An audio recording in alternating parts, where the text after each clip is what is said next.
Hi friends, welcome to Siri Palnadu kitchen. ఈరోజు మన recipe వచ్చేసి సేమియా పాయసం.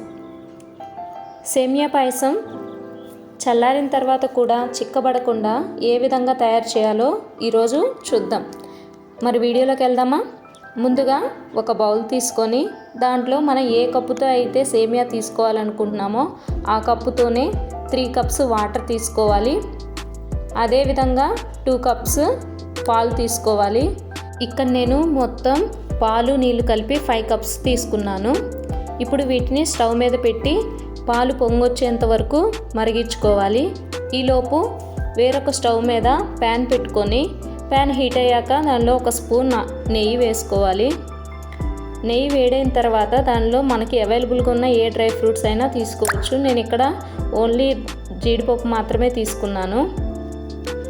ఇవి ఇలా గోల్డెన్ బ్రౌన్ కలర్ వచ్చిన తర్వాత ప్యాన్ నుంచి సపరేట్ చేసి మనం ఇందాక వాటర్ ఏ కప్పుతో తీసుకున్నామో ఆ కప్పుతోటే సేమియా తీసుకొని ఇవి కూడా మంచిగా గోల్డెన్ కలర్ వచ్చేంత వరకు దోరగా ఫ్రై చేసుకోవాలి. ఇలా కలుపుకుంటూ ఎక్కడ మాడకుండా సేమియాని బాగా ఫ్రై చేసుకోవాలి.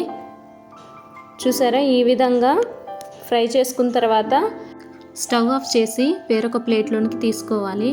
అదే ప్యాన్లో ఉండడం వలన సేమియా మాడిపోతుంది. ఇప్పుడు పాలను చూద్దాము. చూసారా, పాలు కూడా మరిగాయి. ఇప్పుడు గరిటె తీసుకొని ఒకసారి ఇలా కలుపుకుంటూ మనం ముందుగా ఫ్రై చేసుకున్న సేమియాని దీనిలో యాడ్ చేసుకోవాలి.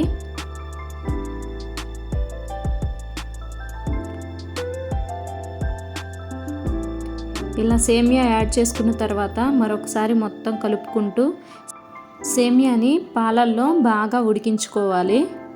సేమియా మనకి ఫాస్ట్గా ఉడుకుతుంది కాబట్టి ఒక 10 మినిట్స్కే మనకి సేమియా ఉడికిపోతుంది. ఇలా కవర్ చేసి ఒక 10 మినిట్స్ తర్వాత ఇలా చూస్తే చూడండి, మనకి సేమియా అనేది ఆల్మోస్ట్ ఉడికిపోయింది. ఒకసారి చెక్ చేసుకుందాము. పర్ఫెక్ట్గా సేమియా ఉడికింది. ఇప్పుడు దీనిలోనికి నేను షుగర్ని యాడ్ చేస్తున్నాను.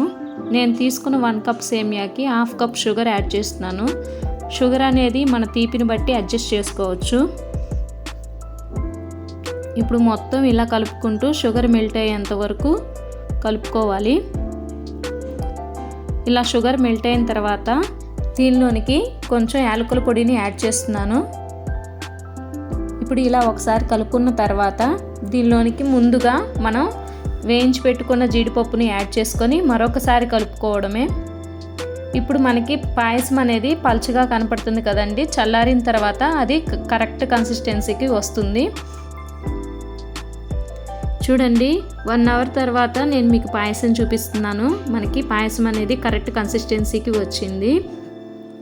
ఈ విధంగా సరైన కొలతలతో చేస్తే మనకి పాయసం అనేది చిక్కబడకుండా చాలా టేస్టీగా బాగుంటుంది. మీరు కూడా ఒకసారి ఈ విధంగా ట్రై చేసి చూడండి. మీకు ఎలా వచ్చిందో నాకు కామెంట్ సెక్షన్లో తెలియజేయండి. మీకు గనక ఈ వీడియో నచ్చితే ప్లీజ్ లైక్ చేయండి, షేర్ చేయండి. ఇలాంటి మరిన్ని సింపుల్ రెసిపీస్ కోసం మా ఛానల్ని సబ్స్క్రైబ్ చేసుకోండి. And thank you for watching.